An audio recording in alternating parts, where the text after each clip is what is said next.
Hey guys, today I want to show you various ways in which you can serve your ugali. It's one of the Kenyan dish that we have every single day, and actually I realized that for me, if I'm not really intentional about it, I will always end up serving ugali with beef stew and greens every single day. But there's so many ways in which to have this very versatile dish. So I have 7 fantastic recipes for you to try, and yeah, it's just going to increase your variety in the kitchen if you're an ugali lover like me. So let's go.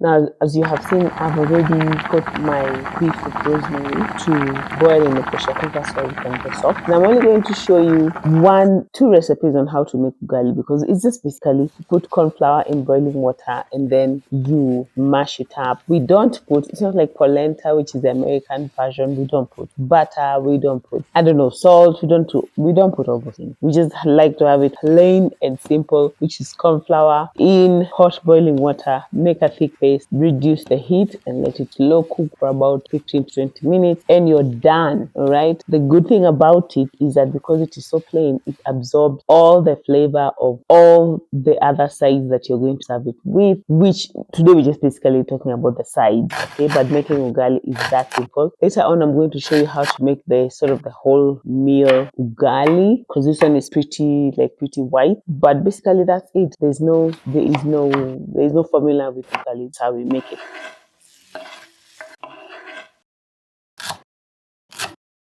And I'm going to be serving this beef stew with ugali with kachumbari on the side. As you've seen, tomatoes and onions and coriander leaves. That's it, and lemon juice and salt. Really delicious. Pairs very, very well.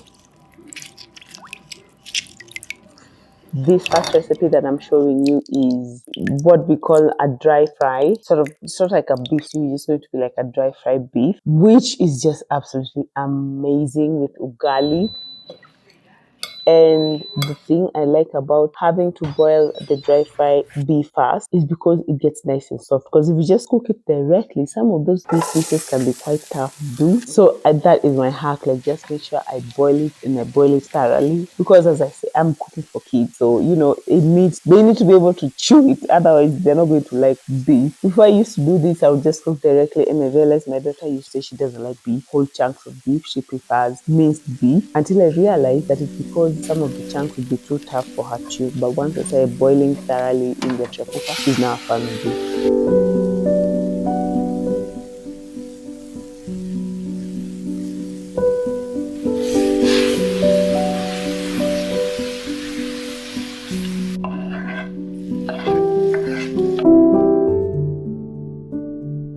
The soy sauce is an extra, like you can put it or you can't, but it really gives it an edge, comes off so well.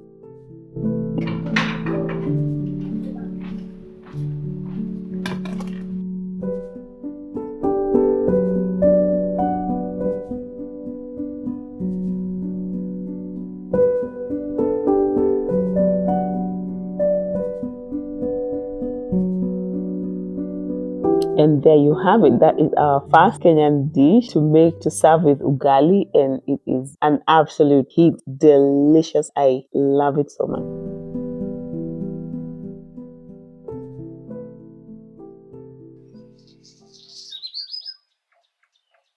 And let me just tell you guys something. In the video that I posted, the previous video, someone commented and said that I did not dance after I tasted my meal. So I promised her that today I'm going to dance extra. So I hope I hope that dance was extra enough for you. Okay, so right now what I'm doing is I'm making a beef stew to serve with ugali. Okay, now what I like about this minced beef stew is that it is very versatile. Like, you can have it with ugali, you can have it with rice, you can have it with chapati, and that is because I am going to be adding other random vegetables. I'm going to put carrots, I'm going to put potatoes. So I like this because it's a very versatile stew to make. Now this is the real stew. As in, And I think for most of us, when we think about serving ugali with beef, it's usually just either stew or fish. Yeah, most those two, or sometimes chicken. Yeah, I know. But I'm just really hoping that we can just sort of open up our minds and see, like the opportunities are endless. Let me tell you guys, I really had a hard time deciding what to show here because there's so many ways to have ugali. But if you are a meat lover like me, you are going to love these recipes.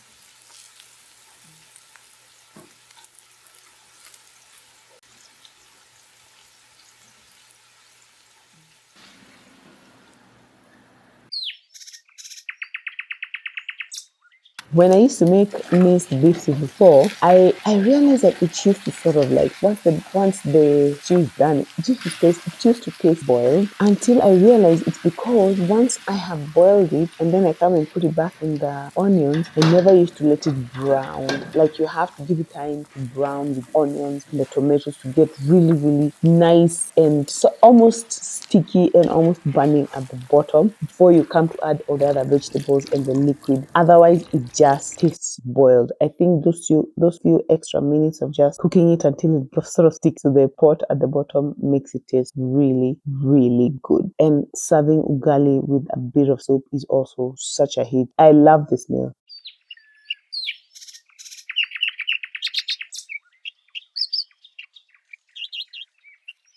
So I'll give you one guess as to what I am making. I'm giving you 5 seconds to type it in the comment section because if you get it, then you're a genius. Yes, yes, yes. We're having fish. Let me know which type of fish I am making that my kids have never had. Also, we're going to have it with brown ugali. Again, I've never in my life made this. I've had it in restaurants. I think it's okay, but the truth shall be known very soon. So I'm going to need coriander. I have cubes here. I have garlic, onions, lots of tomatoes, tomato paste. I have paprika. I have the omena, and I have lemons in the fridge. I'll get them. Yes, so that would be our omena dish. And then on top of that, I'll need oil for frying, and then now this is for the ugali. Okay? So my mountain originated self, which is me, rarely, if ever, make omena. Like I'm saying, this was the first time that I'm making it here in this clip.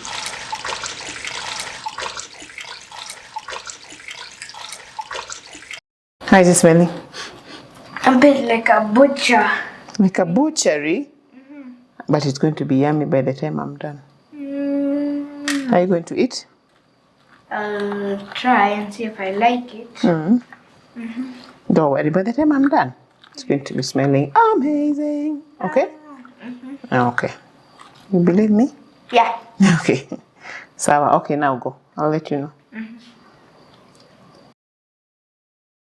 Now, the thing that everyone will agree with me about omena, regardless of which side of this country you hail from, is that it has a very specific and strong smell. But I think it's sort of a smell that once you get used to it, sort of like it just smells the way it does. But if you don't like the smell, washing it with hot water and lots of lemon makes it go a whole lot further. And also before you wash it, just go through it and pick out any debris that might be there before you actually put it in the water. So actually the washing it and washing it severally, like I think I washed it like 4 times with boiling water, makes it go so well. Then the other thing I found is that if you want it to really be tasty, is to deep fry it with oil. And some people, incidentally, actually like to have it just deep fried, like just sort of like a snack. Let me know if you're one of those people. Okay. So what I'm doing here is I've decided I'm deep frying it first, and then I am going to fry it now with the onion and tomato base and all that.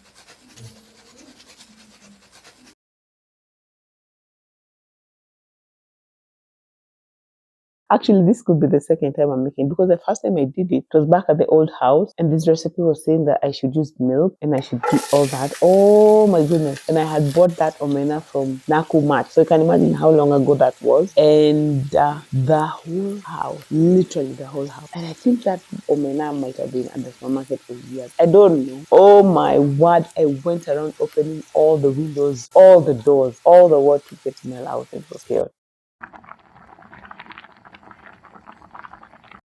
So as the tomato base is going, I want to make these brown ugali. Brown ugali is just basically made from millet and other brown things. But it is supposedly supposed to be healthier than just the white ugali. I have my doubts. I don't know. The thing with it is that it actually now has sort of a taste, unlike ugali, which could be said to be a bit plain. This one has a bit of a flavor to it.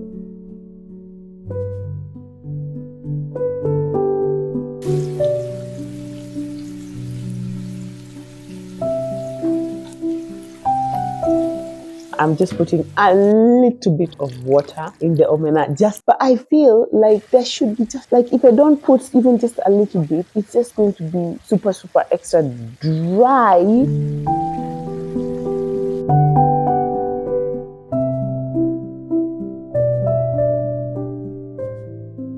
As you can see, even at the bottom of the pot, like there's no water, sort of like gets absorbed in there. So that's what I am going for, okay? And here is my omena dish. Let me know down below if you're a fan or if you are not. This is an open space for everyone. You are all welcome. Omena lovers and omena haters. So I'll just take a small scoop of the omenas, a bit of soup, and then grab a bit of ugali here. We see how this will go. This ugali, by the way, is quite sticky, but I don't mind it. It's healthy, healthy.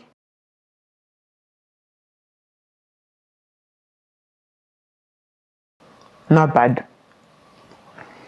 Half done. Actually, not bad. It doesn't taste bitter. It doesn't have a bitter aftertaste. I think frying it and making it crunchy gives it a really nice texture. I would have this again. I would make it again. I will give it a 7 out of 10. And that's a big deal. Now, this is one of those everybody's favorite way to have ugali, which we are going to have with whole tilapia fish. Like, it's just, I don't even need to explain this. Everybody knows, not just the Kenyans, by the way. When I was doing my video on East African dishes, I was actually quite surprised to find that almost every East African country, not even almost, every East African country makes ugali, and it is a staple dish. Like, except maybe Ethiopia. Is Ethiopia in East Africa? Eastern Africa, maybe there. Apart from Ethiopia, ugali is a staple dish. It's just one of those. It's like West Africa with jollof rice or fufu, you know? It's pounded yam. It's for us guys in Eastern Africa, it's ugali. And then a lot of us really like to have it with fish, various types of fish. Like we've seen omena, and now we're looking at this whole tilapia fish. It's just a favorite across the board.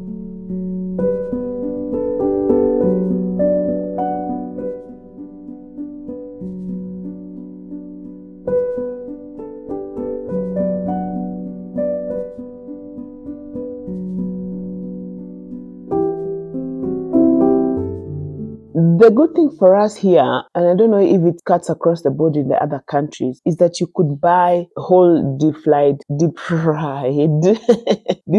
tilapia, like when it's already been deep fried for you, and that makes it so much easier when you're going to make this meal. But if you are like an ambitious human like I am, you might want to deep fry it for yourself. And what I like about doing it for myself is that I get to like sort of spice up the fish, marinate it, make it absorb all those flavors. flavors before I actually go ahead to deep fry it. So I'm just applying all the spices and I'm going to put it in the fridge for like 30 minutes.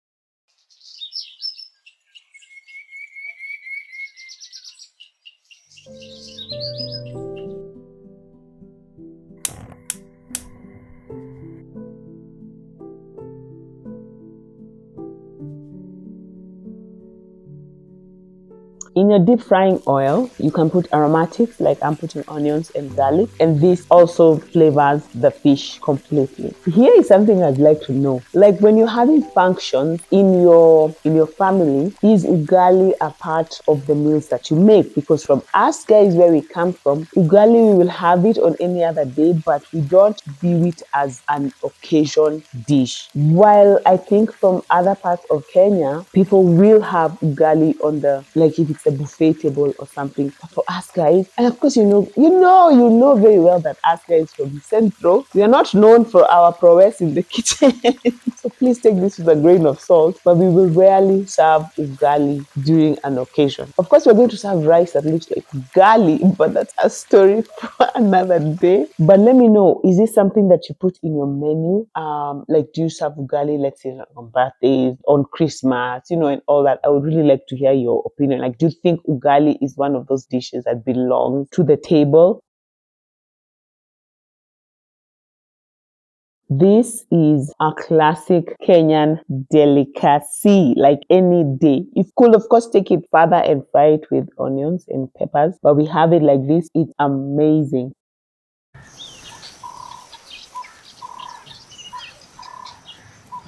And so the other thing that I would also like to note is that as much as we like to have ugali with meat, sometimes and most times and many times, it is also frequently had just with greens, okay? And one of the greens that we really like to have it with is managu. You could have it with spinach and kale, but I think managu and those traditional veggies go very, very well with ugali. So as much as I'm showing all these meat recipes, know that you can have it with just the greens. Like what the greens I'm making now with this kienyeji chicken is managu, and it is such a tasty meal to have. Forget the meat, the managu themselves just taste like meat. Very delicious.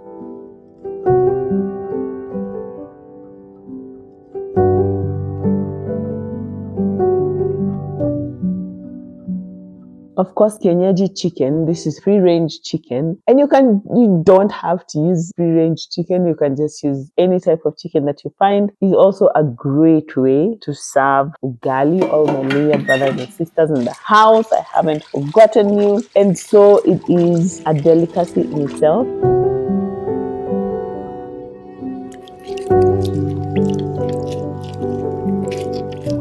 Once I've washed the chicken with vinegar, I like to boil it with some aromatic. Again, I'm putting lemon and I'm putting ginger and garlic because free-range chicken can be a bit tough, but also just sort of flavor it from the inside. Then it's going to cook very, very fast in the tomato base.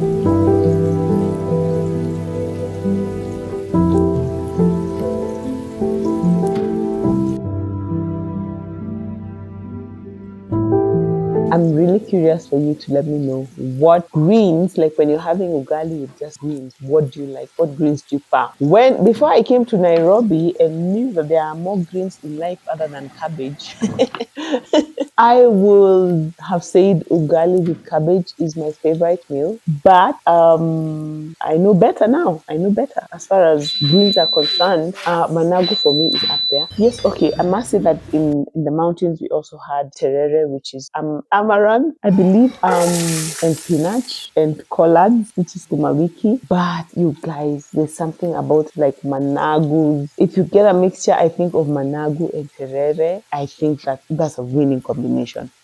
And speaking of other ways to serve ugali, I also really, really like to serve ugali with yogurt. Like I used to serve this for my kids when they were younger. It used to be one of the toddler recipes that I would make for the kids, and they loved it so much. I don't know why I stopped now. I remember when we were in Mombasa over the holidays and we hosted our friends. My friend Angie reminded me because she was like, "Yeah, I give my kids ugali with yogurt all the time." I'm like, what? You can give them that at this age? For some reason, it never occurred to me that just you can give them that. I love it so much. And since we came from Mombasa from our holiday, it's just one of those dishes that I've really been eating a lot.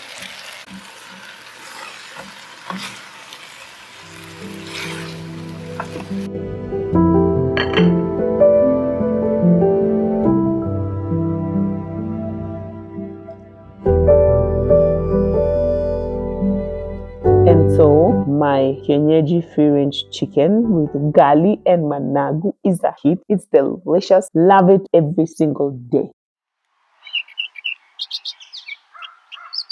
Now, if you are a single person in Kenya, mostly, okay, or in campus, this is one of those dishes that I know are a staple in your kitchen because they were for me back when I was single and back when I was in campus, which is sort of egg curry with ugali. Honorable mention goes to fried egg with ugali on those days when you don't have time to chop all the onions and the carrots and all that. On those days when you don't have them, like in campus, sometimes there are those days when I would be so broke, I would just have money to buy 2 eggs, and then I had packets and packets of ugali that I came to school with on day one that somehow never seems to end, and that would be a proper meal for me. So when I have a little bit of extra time, I make this egg curry, and it is delicious. Again, it's in protein, tastes amazing, kids love it, but this is just one of those recipes that I keep in the back of my mind when I really, really do not have time. Like, this is a 10-minute dish on the table, people are fed, moving on.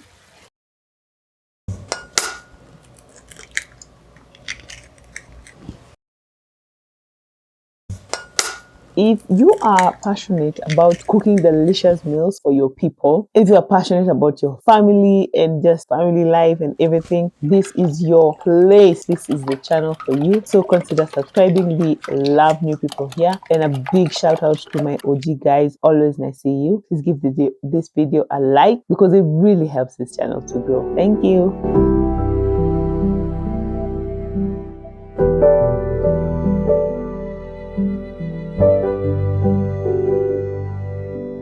And the good thing with ugali is that it cooks really fast. So like if you really don't have time to make a full blown out meal for your people, always start with ugali and then have it something like this: eggs, yogurt, even milk, and people are going to be satisfied.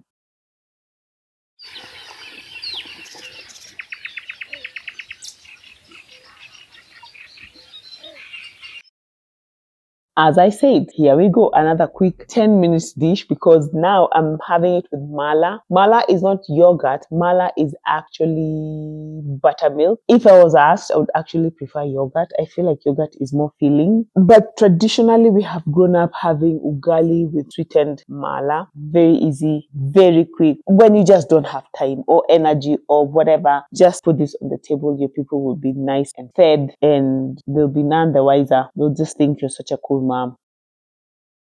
Let me know which of these is your favorite way to serve ugali, and let me know if I have skipped some ways to serve ugali. Let's just give each other as many ideas as possible for cooking a variety of dishes for our people. And if you'd like to see, speaking of variety, various ways in which you can make your rice dishes, check out this video over here and I'll see you over there. Bye.